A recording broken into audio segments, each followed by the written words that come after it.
Salve aventureira, salve aventureiro, bom dia. Hoje nessas andanças, nesses encontros nem tão aleatórios, eu acabei me encontrando com meu grande amigo Hernando Brito. Hernando, a gente já jogou junto em evento, a gente troca muito XP nesse mundo online, né? Nesse mundo em pandemia. A gente começou a trocar muito XP. E, cara, é um prazer imenso te receber aqui pra gente bater um papo. A gente já tá batendo um papo sobre alguns conteúdos e a gente teve a ideia, olha, vamos gravar e compartilhar esse XP com o pessoal. Então, cara, seja bem-vindo. Valeu, Kiral, obrigado. E aí, pessoal, beleza? Cara, é um prazer participar dessa conversa com você. Fico muito contente em poder conversar um pouquinho. E essas nossos XPs aí estão rendendo muitos níveis, principalmente para mim. Estou aprendendo bastante com essas conversas. Obrigadão mesmo. Cara, o prazer é nosso, né? A casa é sua. E a primeira coisa que eu queria perguntar, de curiosidade mesmo, porque você nunca me contou essa história, que é o seguinte: você fala assim, ah, nessa estrada a gente tá trocando muito XP e tudo, mas o seu primeiro XP no RPG, cara, você começou como, assim? Cara, eu comecei em 2002, quando abri uma loja aqui na minha cidade. Eu moro na cidade do Guarapuava, uma cidade relativamente... Agora é média, né? Mas ainda não chega a ser uma cidade grande. E nunca, não havia lojas de RPG, coisa assim. E eu pouco sabia sobre RPG, não conhecia nada, não tinha muito acesso à internet. E aí abriu essa loja e eu acabei participando, indo um dia para ver como é que era. Conversei com o dono da loja, que depois foi o meu principal mestre, digamos assim. Fui de manhã na loja, ele me explicou, até gazei aula para entrar na loja ali. E à tarde ele marcou o jogo. Cheguei à tarde e ele me apresentou uma caixinha bem especial para mim, que é o Dragon Quest. E ali começou a nossa história, começou a minha história com o RPG. Cara, inclusive eu coloquei aqui a imagem, né? A chamada da Grow, né? Eu olhei aqui, uma incrível introdução aos jogos de RPG, Dragon Quest. E eu fiquei pensando quando você comentou disso, né? Que você começou no Dragon Quest, mas eu não sabia, você começou em 2002, né, cara? Já tinha a terceira edição do D&D, inclusive. Já tinha aí na loja, tinha para comprar, e aí foi a primeira edição que eu comprei. Porque eu comecei com o Dragon Quest, que é quando que esse mestre nos apresentou. Então o Dragon Quest, para quem for procurar aí, então ele é uma mistura, né? Ele tem algumas cartinhas, as cartas dos personagens já estão prontas ali, você escolhe o personagem com a cartinha pronta, tem um set de cartas bem legal. E depois nós passamos pro D&D da Grow, da caixa vermelha, né, da Grow, jogando um pouquinho ali, um pouco mais de customização, mas essa primeira aventura, assim, que durou todo o tempo da loja, foram 2 anos, nós jogamos com esse modelo. O E Dragon aí Quest, sério? o Dragon Quest Que e o D&D da bacana, Grow. cara. Aí depois você piorou, então, indo pra terceira É, edição, aqueles caras. e aí eu peguei e nós, aqui na rua, né, na rua que eu morava, que eu ainda moro, mas o pessoal não mora, nós éramos em 7 meninos, assim, mais ou menos da mesma idade. E aí eu tô super empolgado com o RPG, contei pra eles, falei, não, eu vou mestrar, vou trazer um jogo diferente pra vocês e tal. E nós compramos aí, fizemos uma vaquinha na época, ninguém tinha dinheiro, era tudo molecado, tinha 16 anos. Comprei o livro que tinha ali, da terceira edição, e aí parti pra terceira edição. E aí você jogou a quarta, a quinta. A quarta não, nós jogamos muito tempo a terceira edição, assim, sei lá, dos 16 até os 20 e poucos, 22 mais ou menos, jogamos só a terceira mesmo. E a quarta edição eu pulei, eu não cheguei a jogar a quarta edição, e agora, recentemente, joguei algumas partidas da quinta edição. Ah, que bacana, cara. Cara, então vamos lá. Isso aí foi uma introdução, né? Maneiro, eu não sabia que tinha começado no Dragon Quest, inclusive que você era 2000 mais, né? Então, É, é que eu comecei tarde, eu comecei com 16 anos, né, então não então, tinha assim, certo. eu comecei moleque, né, criança ali com 8, 9 anos e foi 10 anos antes, né? Lá no começo dos anos 90. Mas bacana, cara. E aí, mas assim, o que a gente troca muito XP, que a gente tem debatido um pouco sobre isso, que você trabalha é com RPG e educação, né? Você trabalha com RPG e educação e eu queria que você falasse um pouquinho. Cara, o que, que é isso? Quando você vai usar o RPG, você usa em sala de aula? Como é que funciona isso? Então, eu sou professor universitário, dou aula, eu sou formado em História, né, mas eu acabo dando aula no curso de Pedagogia. E aí, devido a essa paixão pelo RPG, quando eu entrei na faculdade em 2004, comecei a jogar em 2002, 2004 entrei na faculdade e tal, e sempre tive o meu gosto pela história sempre teve, mas eu acho que jogar o medieval aguçou mais ainda a vontade de fazer história. E quando eu comecei, logo que eu fui fazer os estágios, já no terceiro, quarto ano, eu já queria usar o RPG como ferramenta pedagógica, porque nos anos 2000 teve um grande boom de eventos sobre RPG e educação. Então tem vários livros que falam sobre RPG e educação, tem uma coleção do Mini GURPS, que são 4 livros sobre temáticas e histórias para utilizar na escola. Eu tentei usar, fazer meu TCC, né, meu trabalho de graduação, sobre RPG, mas não tinha ninguém para me orientar, e eu acabei utilizando no estágio. E aí no estágio eu tive uma pequena amostra, e depois disso fui aprofundando na utilização do RPG nos seus mais diversos níveis, né? Tanto nos anos iniciais da educação básica, nos anos finais, como no ensino superior também. Não, mas deixa eu te perguntar assim, a curiosidade mesmo é básico do básico. Por exemplo, quando você vai usar o RPG Educação, deixa eu ver se eu entendo a pegada. Por exemplo, você vai pegar, no caso da história, você vai pegar um dado histórico real e usar um jogo de RPG ou uma experiência de RPG para ensinar isso, por exemplo. Eu quero falar sobre o Napoleão, né? O bloqueio continental. Aí, ao invés de você contar isso na forma narrada, porque né, você vai narrar a história do bloqueio continental. Ao invés de fazer isso, você vai jogar um RPG sobre as guerras napoleônicas para o jogador sentir a experiência nessa forma. É isso? Essa é a pegada? Como é que funciona? Isso, exatamente. Eu vou te dar alguns exemplos para tentar ilustrar, mas é exatamente isso que você falou. Claro que você sabe que o RPG ele pode ser várias coisas, né? Ele pode ser uma pegada um pouco mais real, né? Mais histórica ali, realística, como pode se inventar outros elementos, né? Mas eu vou dar alguns exemplos em extremos, assim. Como eu falei para você, essa coleção do Mini GURPS tem uma coleção que é sobre o Zumbi dos Palmares. Então a história se passa assim. Os jogadores, no caso os alunos, eu já vou explicar isso como é que funciona isso em sala, eles são negros que não são mais escravos, são ex-escravos, e tem que cumprir uma missão de resgatar o sobrinho do Ganga Zomba, que no caso será o Zumbi dos Palmares. Então o jogo é eles serem ex-escravos, né, e fazer essa missão para resgatar o zumbi. Mas o que é legal aí? Colocar os jogadores, no caso os alunos e alunas, no corpo dos escravos. Cara, eu fiquei pensando nisso. Porque, olha só, vou fazer uma análise aqui, tá? Não é nenhuma crítica nem nada, porque tem sua era histórica. Mas, por exemplo, quando eu joguei o Desafio dos Bandeirantes, a pegada era você chegar invadindo o lugar, né? Explorando e avançando.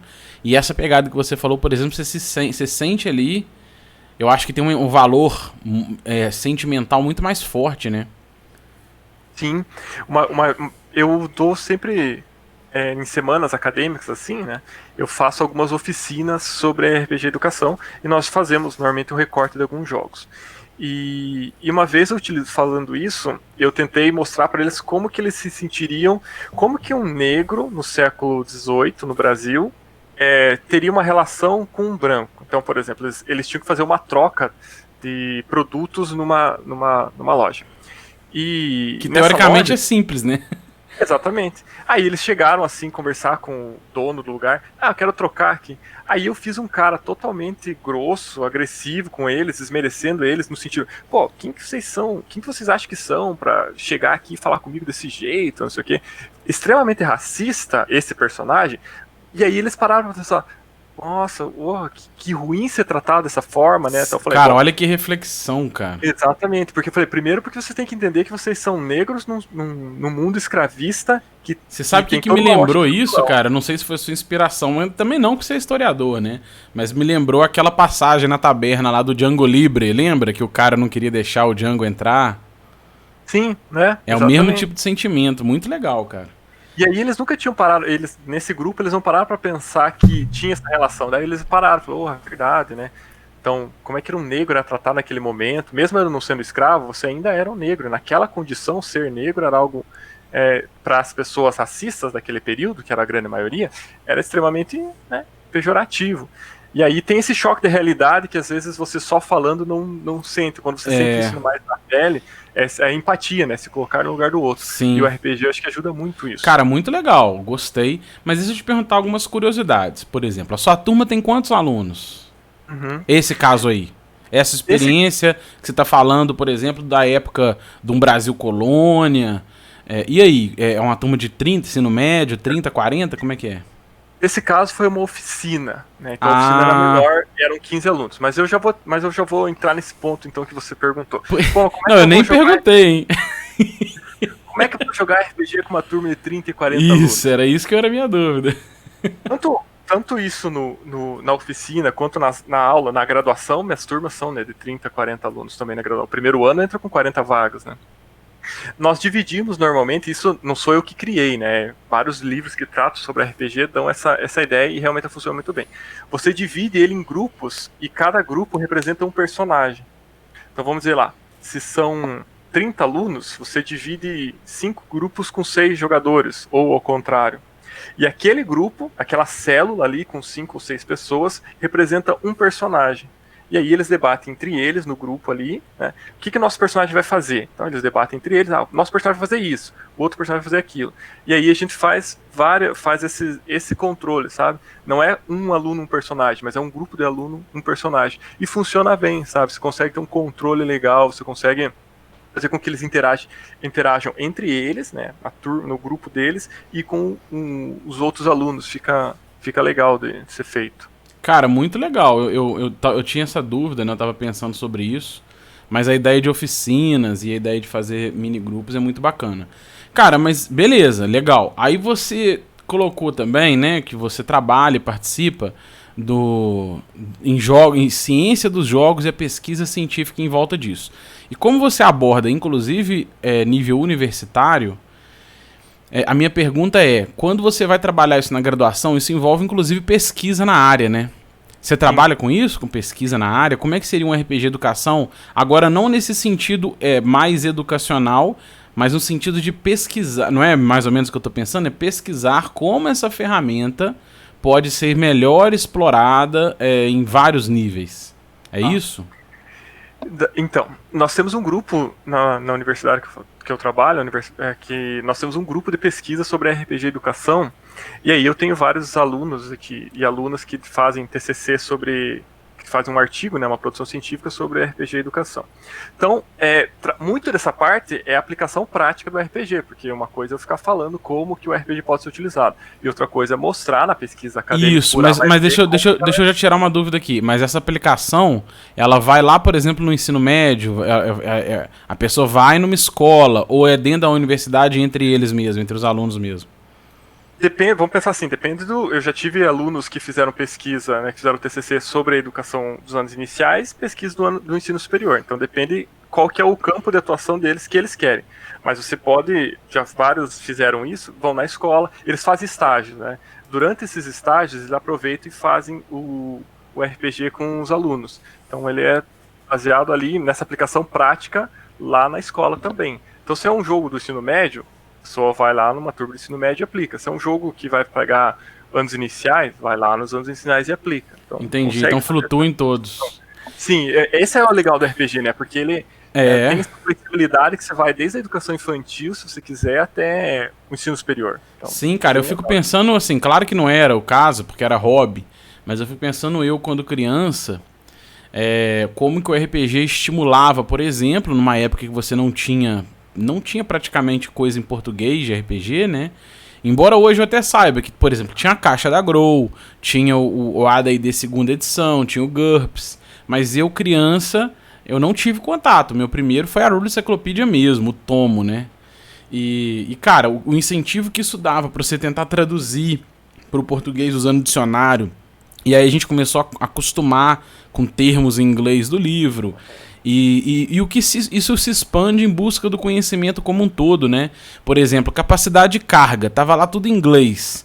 E boa parte do que a gente fazia, além de tentar interpretar e traduzir, era tentar entender o quanto que uma pessoa conseguia carregar. Então, isso, eu só tô dando alguns exemplos, né?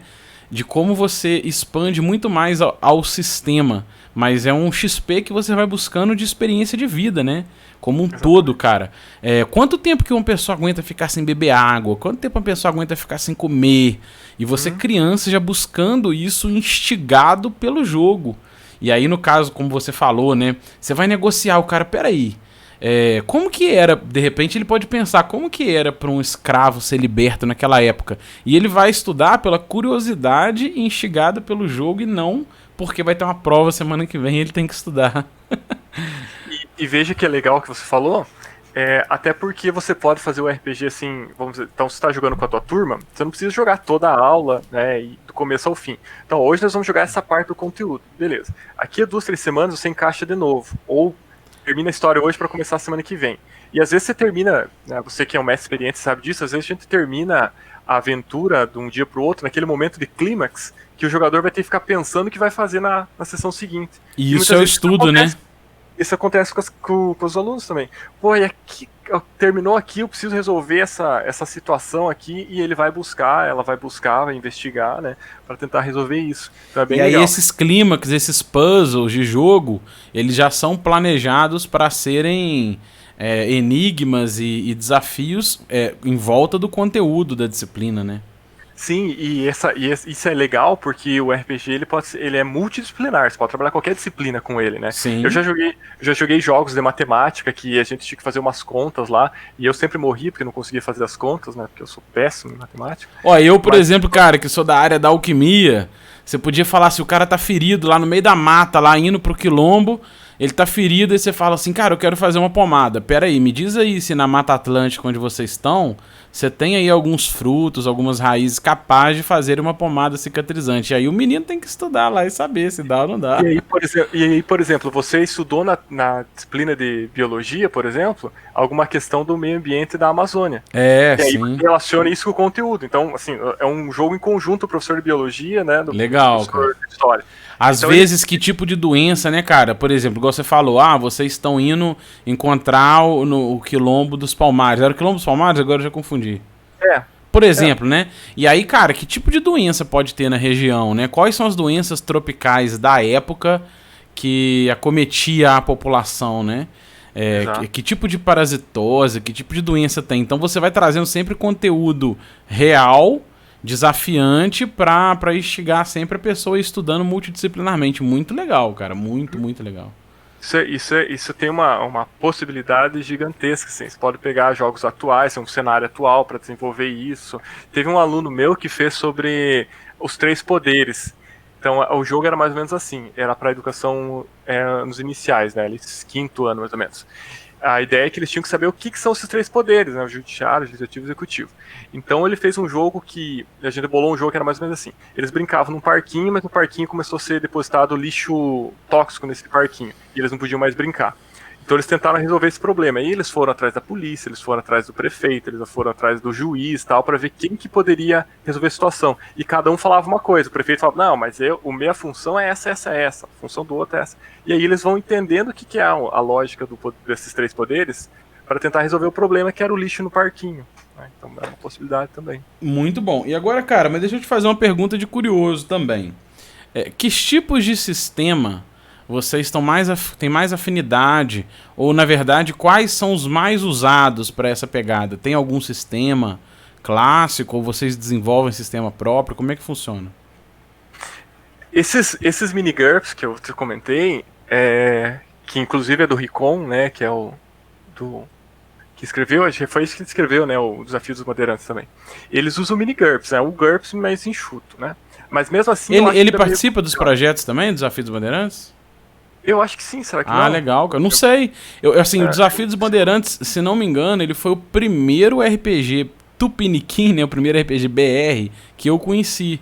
Embora a gente já tivesse GURPS e a Caixa da Grow, eu joguei muito tempo a Cyclopedia, depois eu conheci o Desafio dos Bandeirantes, e depois do Desafio dos Bandeirantes que eu peguei a Caixa da Grow, peguei umas aventuras do AD&D, eu peguei o Vampiro.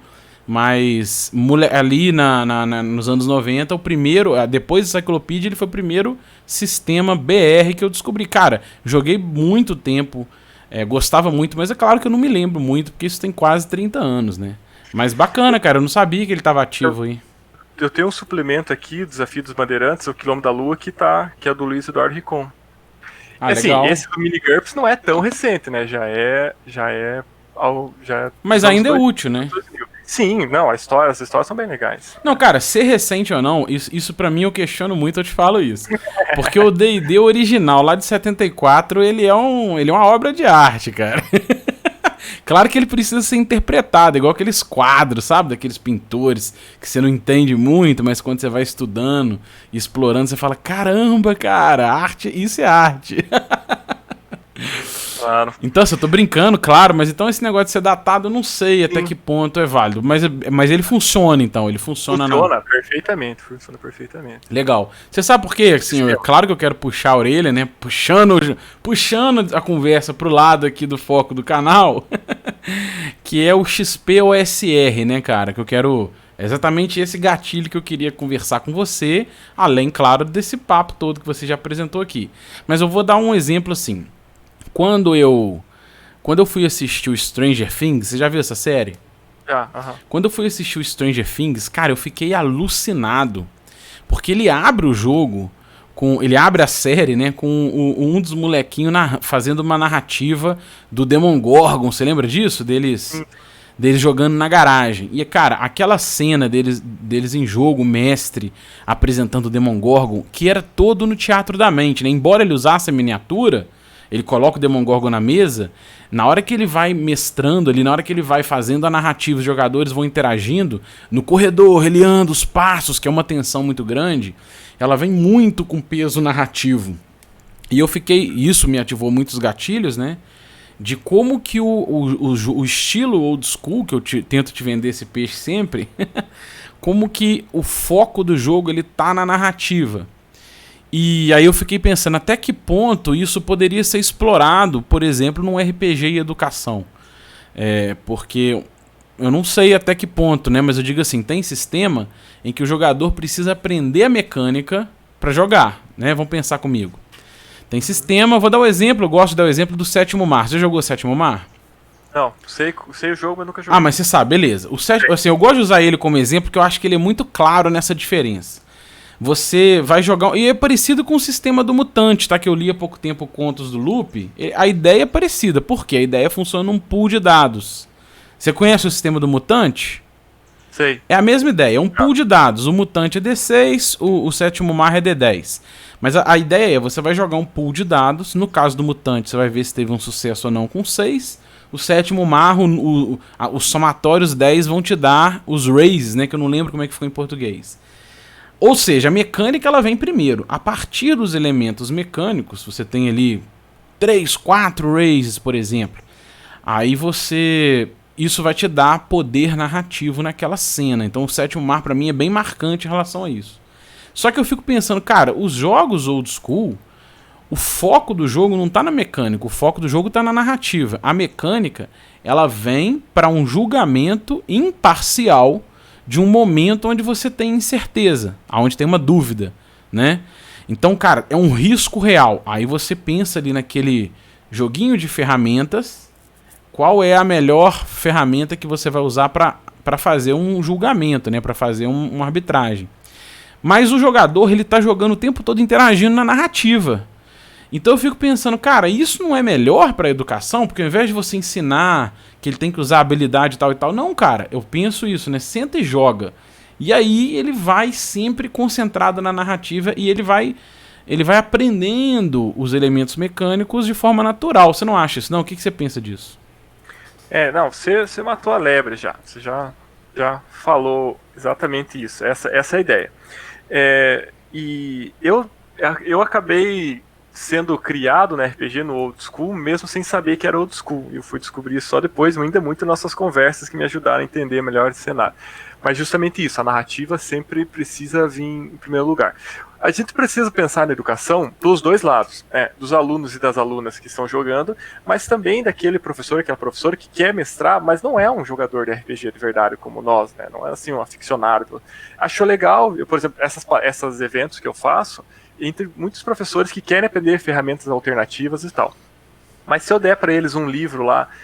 Peraí, deixa eu te interromper aqui um minutinho. Cara, que legal. Então, na verdade, parte da oficina é também um treinamento dos professores. Isso, porque assim, quando a gente faz a oficina, a oficina tá aberta. RPG é como ferramenta pedagógica. E aí é um evento que as pessoas participam, é aberto ao público, né? Que bacana, gostei, então, não sabia. Isso, Perdão, então perdão, pode continuar. Vem os alunos da graduação, vem professores de outros cursos, vem professores da educação básica e tal. E eles muitas vezes buscam essas novas alternativas, né? Então, se eu chegar para eles com um livro de regra lá de 200, 300 páginas, falar para eles, leiam para vocês aprenderem a jogar RPG, eles nunca vão usar o RPG na educação. Porque tem um monte de aulas em sala, tem que preparar atividade e tal. Então tem que ser um negócio mais direto em termos de regras, e por isso que eu falei que você matou a charada. O que eu faço? Eu gosto de criar um sistema próprio, que nem chega a ser um sistema, porque é a coisa mais simples do mundo, porque eu foco na narrativa, né? Então eu pego lá os só dados de 6, porque facilita até para eles... Acessibilidade, né? Sim. Isso. Nas aulas da graduação, eu começo falando como a importância de fazer... Você pode fazer isso com os alunos, então você vai pegar as crianças da educação dos anos iniciais, quinto, sexto ano, quarto, quinto, sexto ano, você monta o dado com eles, né? Já tem a questão da numeração e tal, e tudo isso já faz parte do jogo. Então, eles jogam com o próprio dado. Isso é uma coisa muito legal. Ah, eles criam um dado lá na hora? Que legal, cara. Porque se você tem mais tempo, depende do teu tempo, né? Mas se você tem mais tempo, você tira uma xerox lá do dado e manda eles recortarem, eles pintarem, colarem. Nossa, o dado deles é o dado que eles mais adoram jogar. Então isso é muito legal também. As crianças adoram isso. Legal, cara. Então, chique. Porque você tem mais... Realmente pensando, se você usar...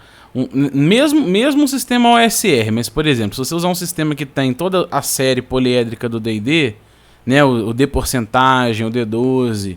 Aí, cara, pra você chegar numa oficina dessa com várias mesas, a criançada teria que ter todo mundo o seu set, pelo menos, né, por mesa. O D6 eles criando na hora, cara, que legal, bem bolado. Você tem a tua aula ali na educação básica, 50 minutos, ó, a gente vai montar aqui um dado, tal, vai pintar, fica bem legal. Então eu pego uma variação do D20 ali, né, então força, destreza, constituição, inteligência, é isso, você tem os atributos, você tem a vida e vamos pro jogo. É esse o esquema.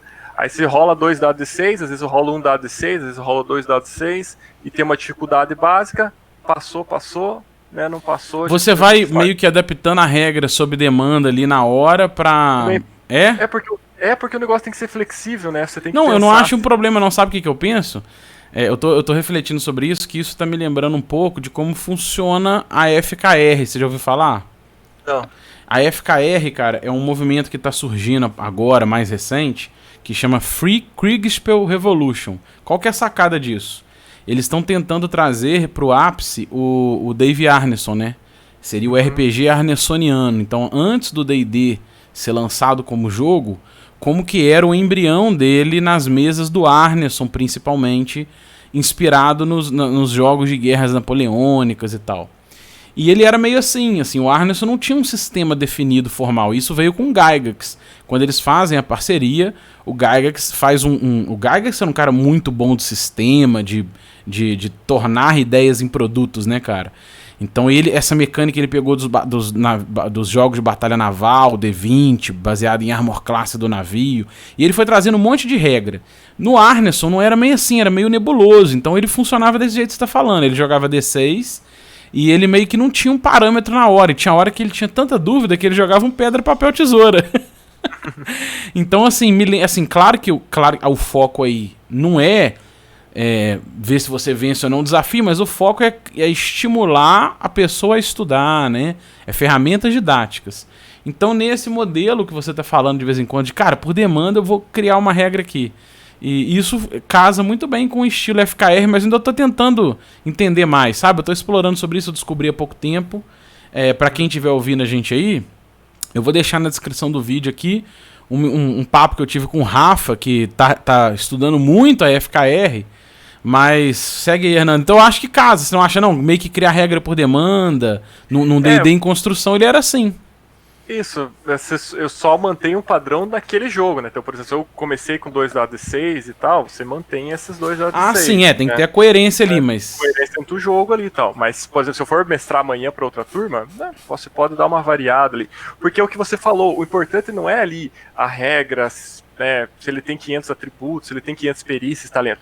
A regra é a narratividade que eu quero que vocês explorem, que eu quero que eles se expressem, eu quero que os alunos e os alunos se expressem, que mostrem se eles aprenderam o conteúdo. Às vezes, se eles têm sacadas com base ao conteúdo, porque o RPG você pode trabalhar ele como uma apresentação do conteúdo, por exemplo, a gente não estudou nada sobre lá, o Quilombo dos Palmares, e a gente vai jogar no Quilombo, então vocês vão aprender a partir disso. Aí na aula que vem eu retomo o conteúdo. Lembram lá quando vocês jogaram, que vocês enfrentaram isso? Ah, tal. Então você trabalha como um pré-conteúdo ou como um pós-conteúdo.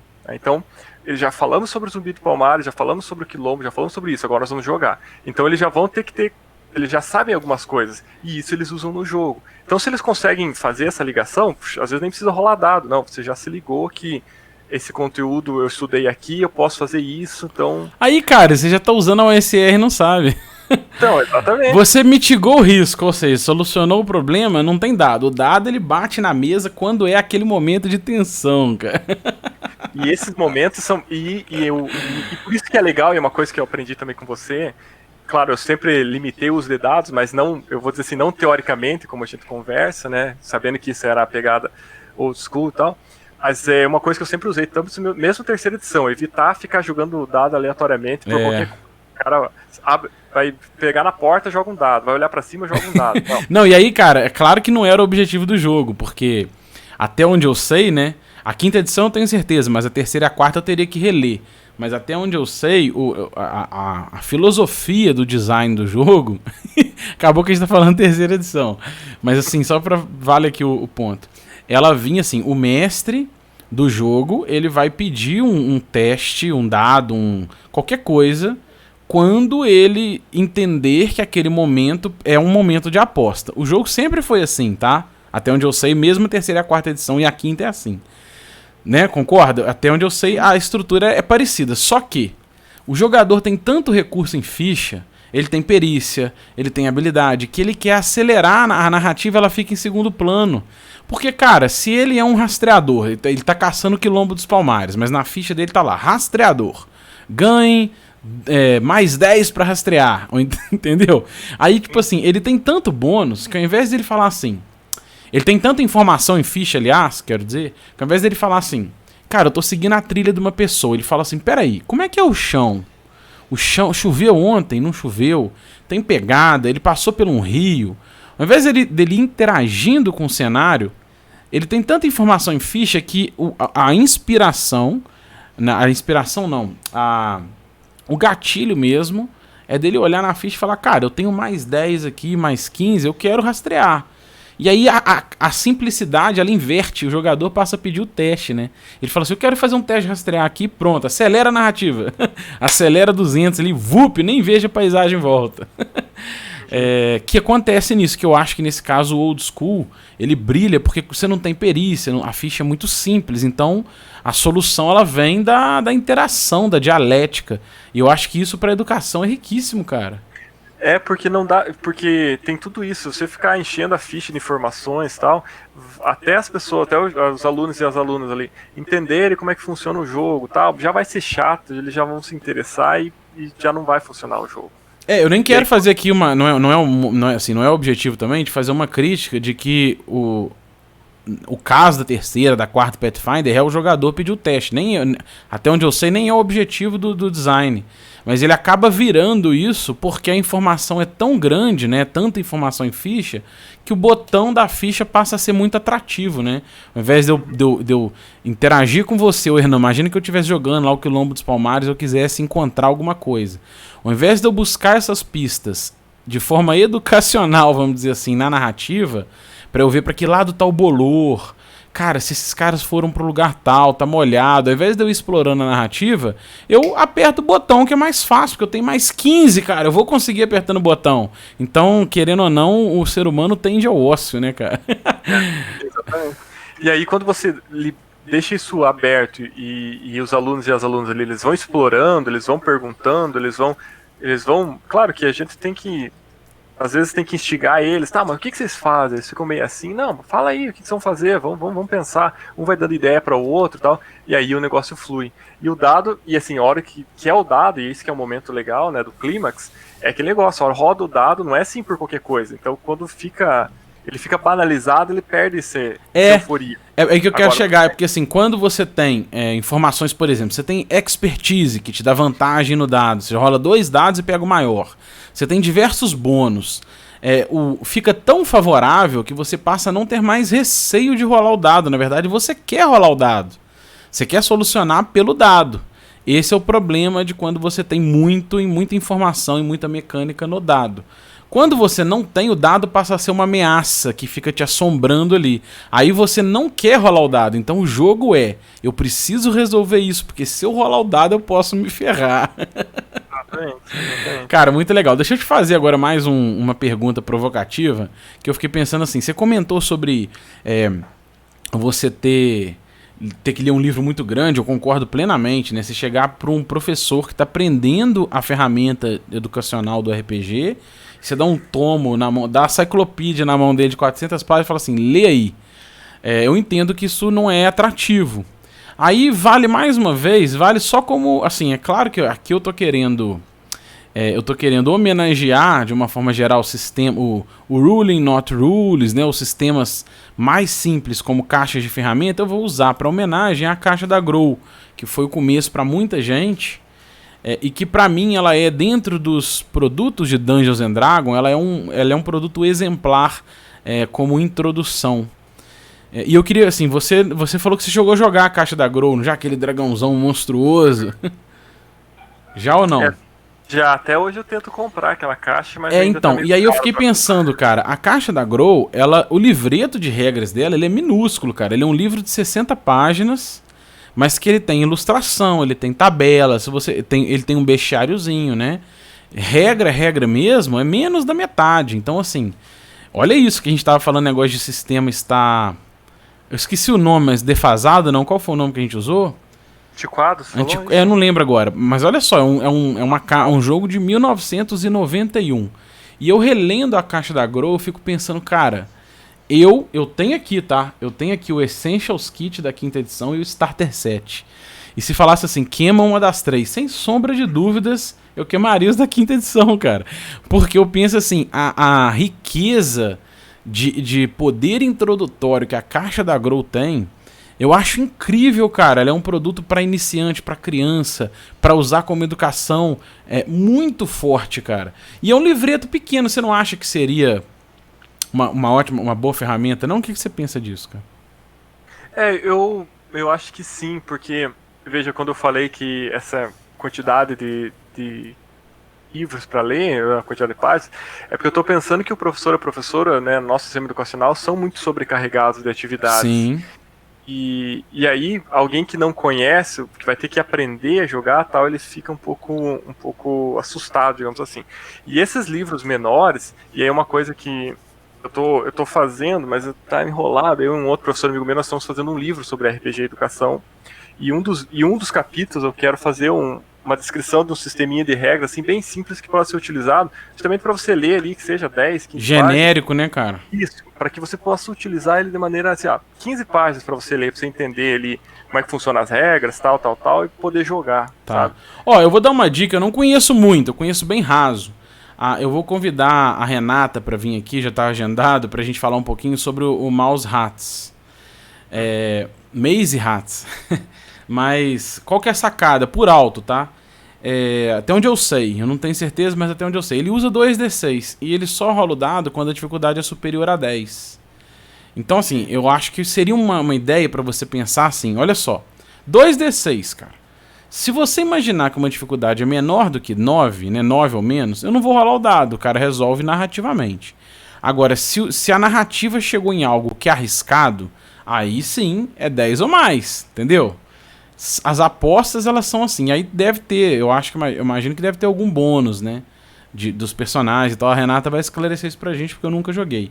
Mas é uma mecânicazinha simples que usa 2d6 que dá pra você se inspirar de repente pra ofertar, porque usa 2d6, é baseado em peso de aposta também. Você não rola o dado pra ver o que acontece. O dado vem como ameaça, né? Até onde eu sei.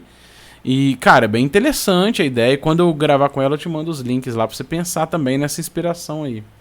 Sim, legal. O negócio tem que ser ali, focar a narrativa Dinâmico. simples, dinâmico, simples, que você possa utilizar ali em diversos contextos, né? E que as pessoas fiquem.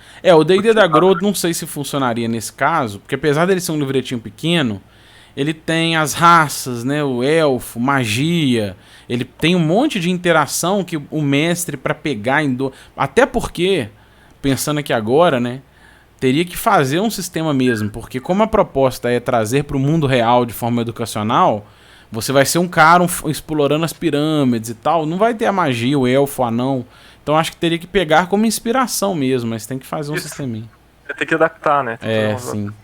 Cara, mas beleza, legal. Agora nós vamos mudar de assunto aqui pra aproveitar, porque eu sei também que você é mestre em evento, né, cara? Bem. E agora na pandemia você é mestre em evento online? Como é que você tá fazendo?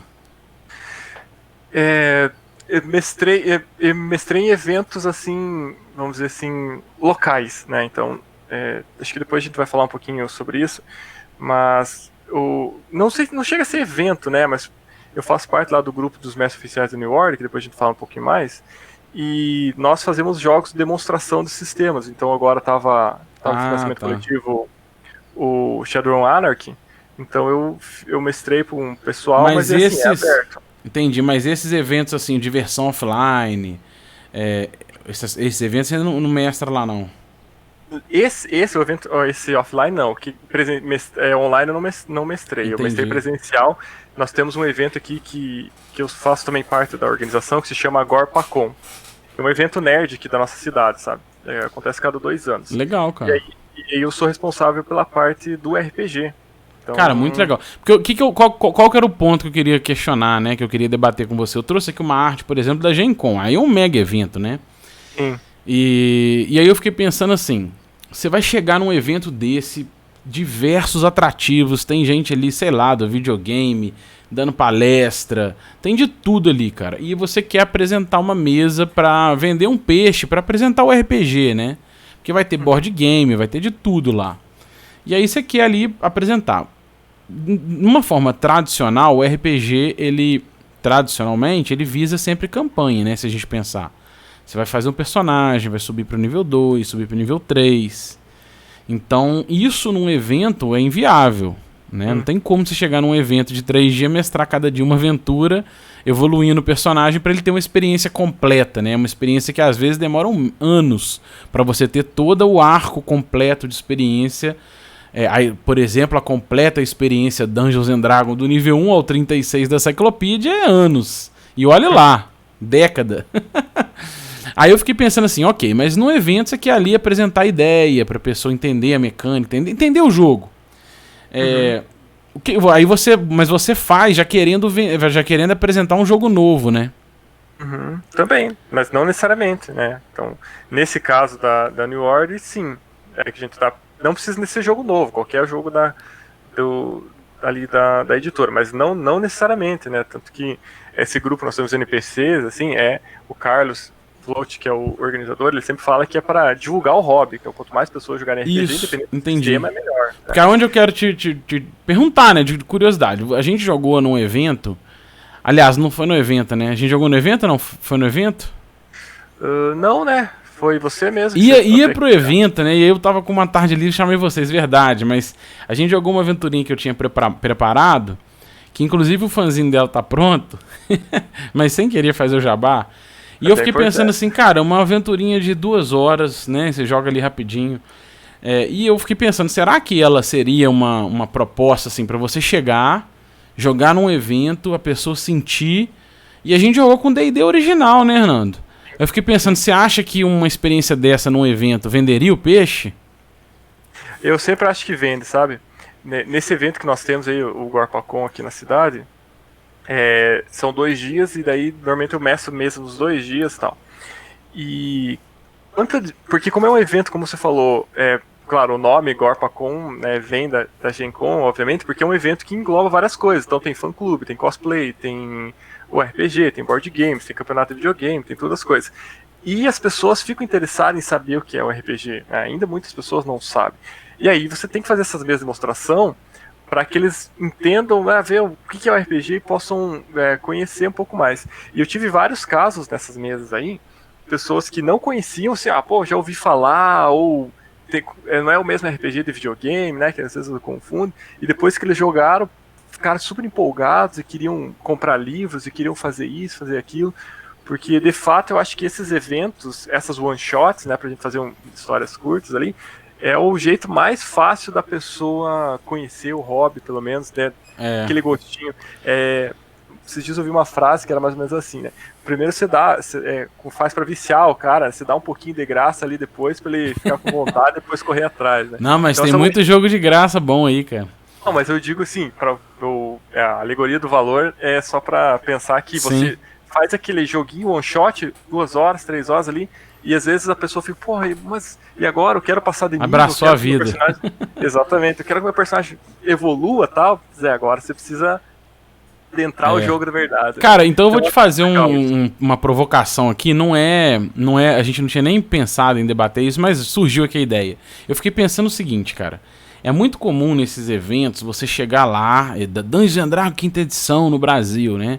Você chega lá, põe o escudo do mestre na forma de um castelo, põe umas maquetes com beholder, um dragão de tamanho real. Imagina um dragão de tamanho real dentro do salão inteiro, né? Sacanagem. Mas enfim, você põe lá um monte de atrativo visual pra pessoa ficar interessada e chegar ali, né? Mas eu penso assim, cara, eu vou te fazer uma pergunta provocativa aqui, hein? Nunca tinha feito pra esse XP da vez, não. Pra você, o que é RPG, cara? RPG, pra mim, sempre foi a imaginação, você poder fazer as coisas ali na tua imaginação, ter um mundo aberto, ter uma aventuras mesmo que você tá no controle.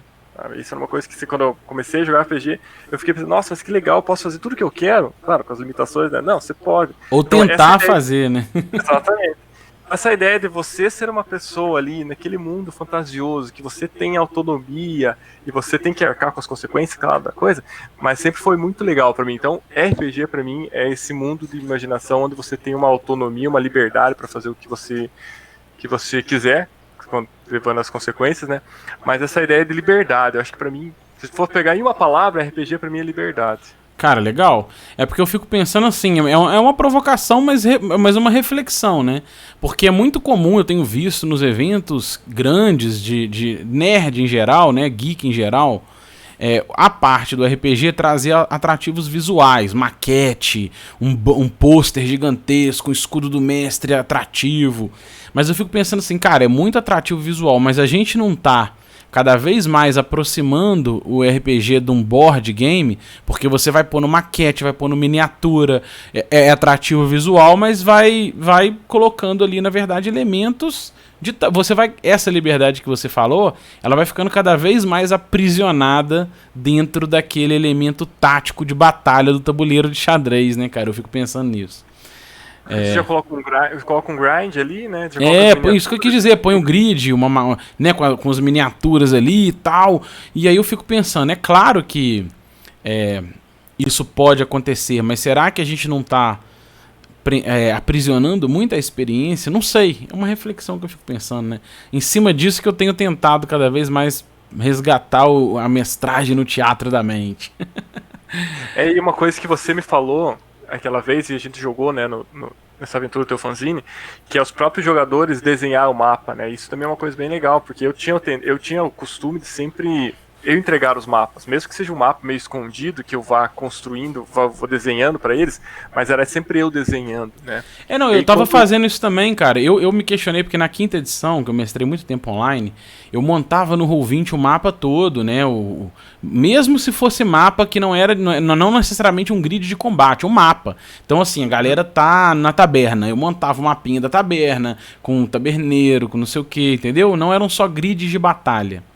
Mas eu fiquei refletindo sobre isso, que eu falei assim, cara, o RPG, ele não vem de uma narrativa, de uma construção compartilhada da mesa, Quando eu coloco pra você um mapinha com taberneiro, com tapa-olho de pirata ali e tal, e a taberna é assim, assim, assada, iluminada assim, eu tô dando toda a informação visual.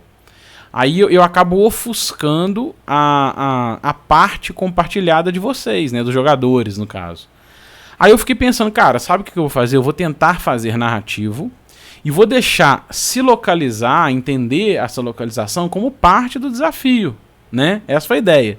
Então eu tenho tentado fazer isso em todos os sistemas. Eu tenho evitado trazer essa informação toda enxertada. Por exemplo, se encontrou com o guarda, eu ponho um handout do guarda. O guarda é esse. Eu tô sempre te dando informação. Eu deixo você imaginar o guarda. Normalmente eu narro alguns elementos, né? O guarda é assim, assim, assado. Eu dou alguns gatilhos e você vai construindo esse cenário na sua cabeça. E o outro colega também, o outro também, a outra pessoa da mesa. E aí, juntos vai sendo construído ali junto um cenário que às vezes não era o que eu imaginei inicialmente. Tem gente que põe o rio cruzado no meio. E nem é obrigação pôr o cenário. Você pode só imaginar se quiser. Mas é um desafio que eu tenho feito para deixar cada vez mais coletiva essa construção, né? E eu acho que tem um total sentido nisso, porque fico imaginando, né? Eu tento pensando num RPG realístico. Né? Você tá lá numa masmorra, tá, investigando alguma coisa, não chega uma mão do nada e te entrega um mapa. Pois é. E, cara, você, enquanto explorador ali, tá fazendo esse desenho, tá se conversando com os outros. O Balbi usou um comparativo que eu achei muito interessante, que ele falou assim, quando você põe o grid, né? A visão que os jogadores passam a ter é como se fosse um passarinho lá de cima, olhando aquele grid de batalha de um ponto seguro.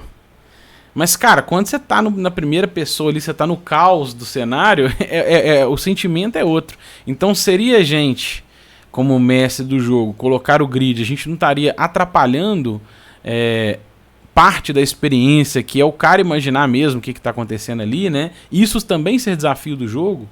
Mas isso é papo para outro tema, só pra gente refletir. Mas pode falar, o que você acha disso?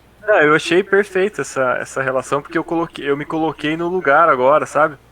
Vendo assim de cima, né, vendo o grind de cima, daí eles falam, eu me movimento mais aqui, eu fico mais ali. Ou seja, passa a ser você jogando um xadrez, você, entendeu? Você é o passarinho lá de cima. Mas assim, quando você não põe o grid, assim, eu fiz essa pergunta e tem gente que imagina o grid, ainda sem nada, né? Mas com o tempo você vai dando sentimentos assim, cara, vem o ogro pra cima de você com aquele machado todo sujo de barro e você vê aquela lâmina na sua direção. O que você faz? Eu penso que esse tipo de coisa no teatro da mente deixa mais emocionante, a decisão fica mais imersiva do que você abrir o grid ali e ficar mexendo. Eu ando 4, eu ando 5, eu tomo um ataque de oportunidade. Fica meio tabuleirão, sabe? Exatamente. Concordo 100%. Cara, beleza. 52 minutos de papo, nós estamos chegando em 1 hora. E agora a gente entra no momento jabá, cara. Você pertence à Jogarta, né? Eu ia falar ao Jogarta, mas você já me corrigiu que é a Jogarta. E aos mestres, esse é o mestre oficial da New Order. Pode falar um pouquinho aí do jabá, cara? Isso, então eu faço parte da Jogarta, que é uma associação voltada para jogos analógicos, né, RPGs, jogos tabuleiro, jogos de cartas, tal, voltados especificamente para a questão de jogos educacionais, né? Então, como utilizar esses jogos na educação. Então, é uma associação bem interessante. Ela tem a sede em Curitiba, né?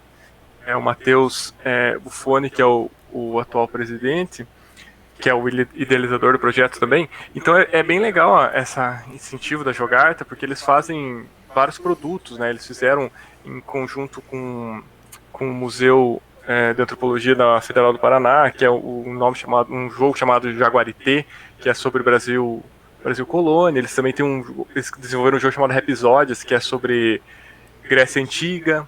Então tem várias coisas legais, assim, é um grupo bem interessante que produz várias coisas legais voltadas para a educação. E eu faço parte também do grupo da NPC, que é os chamados, né, mestres oficiais da editora New World, que nós mestramos, narramos jogos da editora, para divulgar esses jogos da editora, né, para trazer mais, no final das contas, sempre com o objetivo de trazer mais pessoas para o hobby, não só da editora, né, claro que o foco ali que está da editora, porque você tem um contato com alguns jogos, então você tem às vezes um material ali exclusivos, tem acesso ao material antes, um pouquinho antes e tal. Mas o foco desse grupo dos mestres oficiais, que também tem a sede em Curitiba, que é com o Carlos Flutti, que é o organizador, é divulgar o hobby. Quanto mais pessoas jogando RPG, é claro que é melhor para a editora, mas é melhor para todo mundo, né? Para outras editoras, para nós jogadores, né? Quanto mais produtos de RPG tiver no mercado, cada vez sempre é mais interessante. E é uma coisa que até eu comentei com você, mas acho que eu não expliquei. Eu estou idealizando aí, junto com um colega meu, um canal na Twitch chamado Projeto Quimera, que a gente vai fazer algumas streams também lá. Mas ainda está começando, assim, sabe? Eu não mestrei nada ainda, nem joguei com outro pessoal que jogou, mas é um canal que a gente está querendo montar para fazer algumas coisas aí. E aí se eu mestrar mesmo, eu te chamo para você jogar uma partidinha com nós lá. Cara, legal demais. Deixa eu só fazer uma correção. Correção não, né? Um adendo. Que a gente ficou falando do grid, juteadamente, eu não concluí o que eu queria falar. O que eu quis dizer é que se eu fosse mestrar num evento desse, eu acho que eu não levaria grid nenhum, cara. Eu levaria maquete nem nada. É teatro da mente mesmo, pra pessoa ter a experiência que nessa minha revisão, reolhar, nesse novo olhar que eu tenho dado ao hobby, eu tenho visto como que explorar a narrativa e o teatro da mente tem sido ganhos, né? Eu não usaria, mas só pra concluir. Cara, jogar, eu vou deixar, Hernando, depois você me passa os links, eu vou deixar na descrição do vídeo, os links do jabá e todo. Galera, se quiser te procurar também, você tá aí nas redes sociais?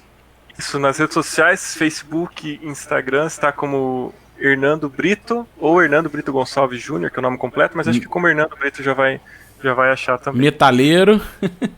Bem, então, curtimos os hard rock, heavy metal aí, muito da hora. Deixa eu falar uma coisa, agora que você falou. Diga. Uma experiência interessante que a gente podia fazer, um evento assim, sei lá, mas é coisa de pesquisador, né? Você também é pesquisador, você sabe, a gente quer testar as coisas na prática lá. Fazer você, por exemplo, uma mesa tua, sem nada de equipamento, só com você e ali e tal, e uma outra mesa do lado com todos os apetrechos e tal. Aí vamos ver quantas pessoas vão escolher a tua mesa ou outra mesa.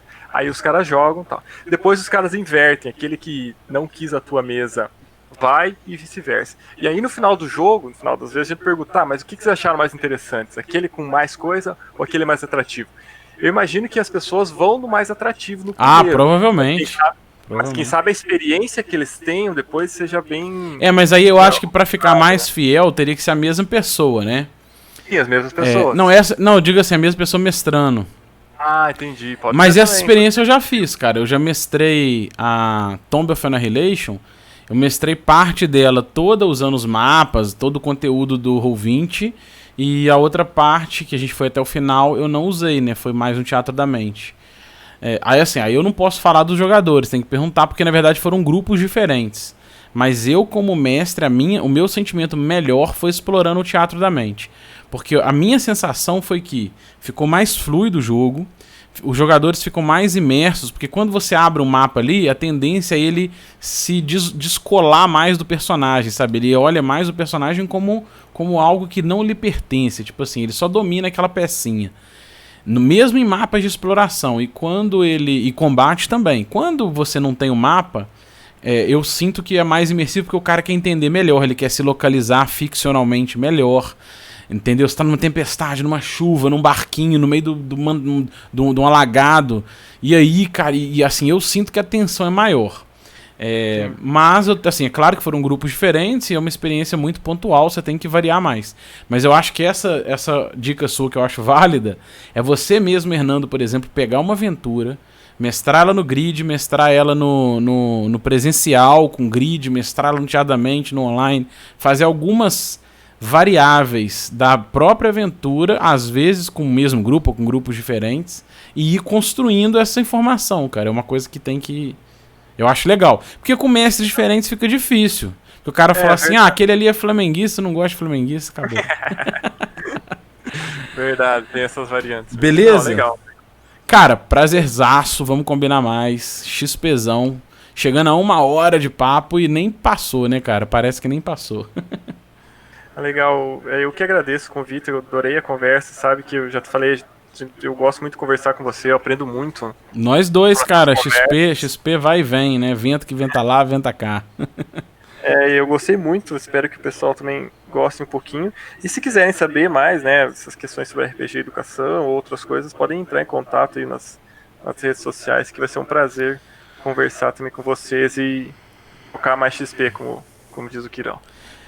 Cara, vocês todos, né? Vocês que nos ouvem, se vocês gostaram desse conteúdo, não deixe de deixar o comentário, deixa um like, inscreva no canal, né? Deixe o comentário e compartilhe. E é isso aí. Valeu, Hernando. Valeu, galera. Um abraço.